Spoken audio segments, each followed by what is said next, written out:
I feel really nervous. I don't want to go in there alone. What if I get anxious or faint and no one helps?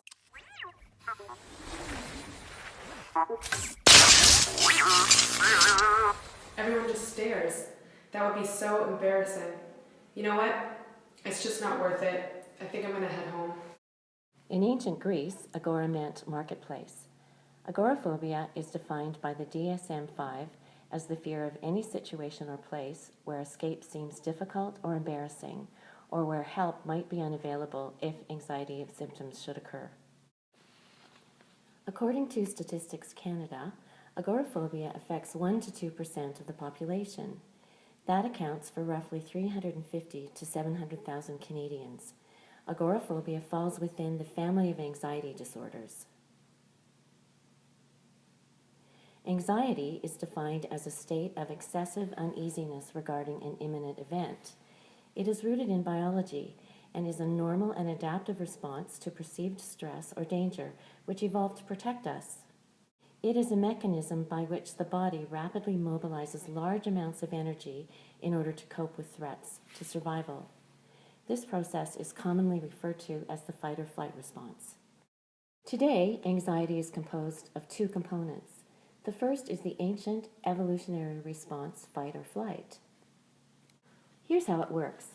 The amygdala, the brain's fear sensor, alerts the hypothalamus that something is wrong. The hypothalamus then signals the adrenal glands to pump epinephrine into the blood. When this happens, we become focused, our reflexes improve, and our senses sharpen. In order to keep us in this heightened state, the hypothalamus then signals the pituitary gland and in turn the adrenal gland to distribute cortisol. Cortisol is a stress hormone that pushes glucose out of the tissues and cortisol into the bloodstream, giving the body an extra boost of energy. Throughout this chain reaction, the heart pumps faster to increase the flow of blood to the muscles. Breathing is accelerated to take in more oxygen. Muscles tighten and fists clench. To conserve energy, the digestive and immune systems slow down. In order to keep cool, the body begins to sweat. As the fight or flight title suggests, this served our ancestors well, as in this charged up state, they could either fight to protect themselves or run away. Even though modern stressors aren't usually life-threatening, the fight or flight response still exists within us today. As a result, this physiological domino effect is exaggerated, causing an affected person to fret even when there isn't anything to fear. It is important to distinguish between normal and abnormal fears.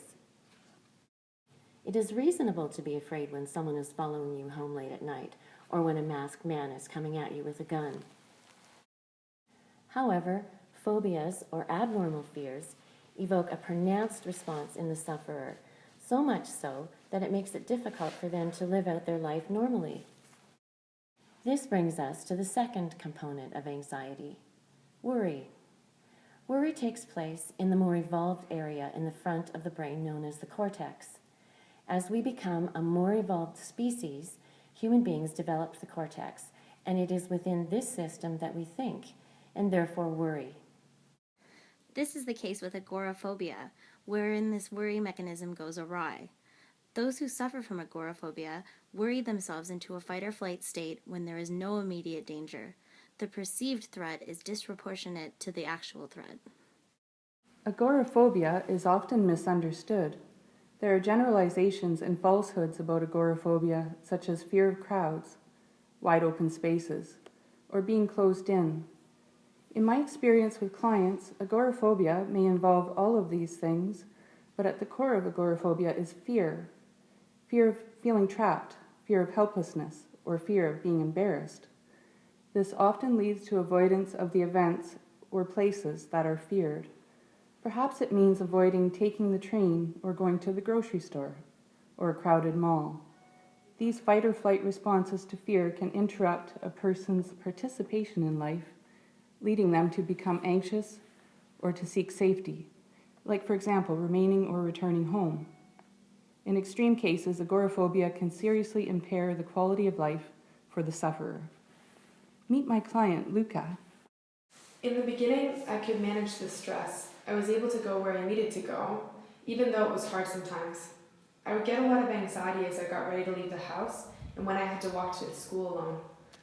It got to the point where I needed to be around my best friend all the time. I would ask her to come with me when I needed to use the washroom. On days when she couldn't make it to school, I would fake sick. Eventually, school just became too overwhelming. Even taking the city bus was too much.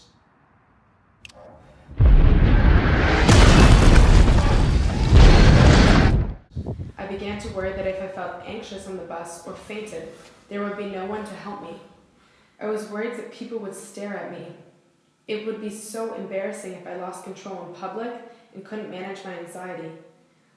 Eventually, it got so bad that I pretended to be sick for a whole month just so I could stay home. I didn't leave the house once. That's when my mom told me I needed to go seek counseling.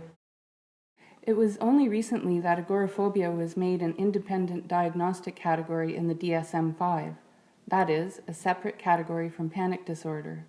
My client Luca has occasional panic attacks when confronted with stressors, but not all clients with agoraphobia do. To be diagnosed as having agoraphobia, one must have fear of, anxiety over, or avoidance of two of the following situations regularly for a period of longer than 6 months. 1. Using public transportation such as automobiles, buses, trains, ships, and planes. 2. Being in open spaces such as parking lots, marketplaces, and bridges. 3. Being in enclosed spaces like shops, theaters, or cinemas. 4. Standing in line or being in a crowd. Or 5. Being outside of the home alone. Luca fears and has expressed anxiety in 4 of the 5 situations mentioned for a period of over 4 years, and so has been diagnosed with agoraphobia. No other mental disorder can account for her symptoms better. Like all of my clients who have agoraphobia, Luca avoids certain situations for fear that she will not have the help she needs should a panic attack occur. Aside from interrupting her studies, Luca has talked to me about the difficulty that agoraphobia has caused in terms of her social life and her dependency on others. Often, her mother must go with her to the grocery store if Luca is able to go at all. She also expressed a strong desire to go on dates, but her anxiety restricts such activities. In counseling, Luca has expressed that she knows her fears are often out of proportion with reality. However, her ability to control her anxiety, and on occasion her panic attacks, is often out of reach despite this understanding. I'm working with Luca, often making home visits to manage her symptoms so that she can live a more fulfilled life. Therapy has helped me a lot. My counselor suggested that I try meditation and different breathing exercises, which I find really helpful. I use those when I'm thinking about leaving the house or walking onto my balcony. Every time I notice that I'm having trouble breathing or I can feel my heart beating really fast in my chest, I just start to focus on my breathing and on my breath. When I talk about my fears out loud, I notice that a lot of them just don't make any sense. So I'm really determined to get better. It is important to recognize the symptoms of anxiety that may be experienced by a person with agoraphobia. Symptoms occur on a spectrum ranging from slight anxiety to extreme anxiety or a major panic attack, which may conjure extreme terror, fear of going crazy, fear of dying, and a strong compulsion to escape. When clients learn to recognize early warning symptoms, such as shortness of breath or increased heart rate, by putting treatment strategies in place, they can stave off symptoms before they become full-blown. To treat agoraphobia, we must address physical, behavioral, emotional, cognitive, and existential and spiritual dimensions. There are many ways to address the physical symptoms of agoraphobia. Breathing exercises are the key to regulating the body's sensation in the moment. 5 full minutes of abdominal breathing will have a pronounced effect in reducing anxiety. Inhale slowly and deeply through your nose, deep into the bottom of your lungs, into your diaphragm and belly. The next step is to pause and exhale slowly and smoothly. Repeat. Progressive muscle relaxation is another technique to help with anxiety. If you are plagued by racing thoughts, you may find that relaxing your muscles tends to help slow down your mind.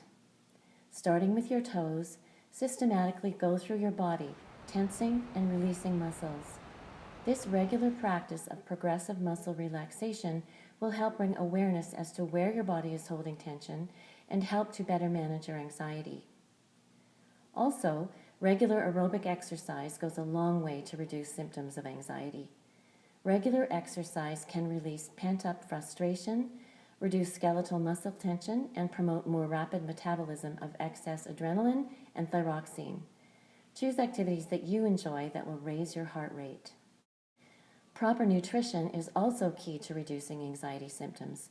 Certain foods will aggravate, such as caffeine, nicotine, salt, sugar, preservatives, and hormones in red meat. There are also ways to manage behavior to help treat agoraphobia. The most effective way to overcome a fear is to face it. A good way to do this is to break it down into manageable steps. This may mean sitting on the front porch with a friend for a few minutes while practicing deep breathing. Next might be a walk around the block, and so on. Exposure to fear is considered to be the most effective treatment to agoraphobia. It is the process of unlearning the connection made between the activity and the anxiety. Feelings incite a bodily reaction. Feelings are influenced by thoughts and perceptions. In some cases, anxiety may be a sign that repressed feelings are trying to emerge. Once you allow the feelings to emerge and you come to accept the feelings, then the anxiety around them diminish. Psychotherapy will help to process feelings that may be bottled up. There are ways to counter the negative self-talk that contributes to panic by challenging underlying mistaken beliefs. Sometimes they are so basic to our way of thinking that we may not recognize them. These core beliefs may come from childhood conditioning. Key to challenging the beliefs is to first become aware of them, then to challenge them, and then to let them go. Examples of a basic belief could be, I am helpless, or I am powerless. Following this process, you replace your mistaken beliefs with statements such as, I am powerful and able, or I trust I have the capacity to overcome this agoraphobia. Addressing what is meaningful to an individual in therapy becomes the spark and the reward for doing the physical, emotional, and cognitive work that is necessary to cross over from avoiding those feared things to living with full potential and deeper purpose. For extreme cases, medication might be an option. Speak to your healthcare practitioner. Since starting therapy, my life has improved dramatically. I still have trouble going places by myself, but I'm able to go to school again if my mom drives me, and I'm able to go over to friends' houses. Every morning, I wake up and do half an hour of yoga, which I find really helps me manage my anxiety for the rest of the day. The fear is still there, but I feel better knowing there are things that I can do when I'm outside of the house to calm me down if I begin to feel anxious. I'm determined to finish my undergrad in English because I want to write a book about my experience and share it with other people who may be going through the same thing as me. If you have symptoms of agoraphobia or know someone who does, treatment can help. Contact your local health provider or counseling center.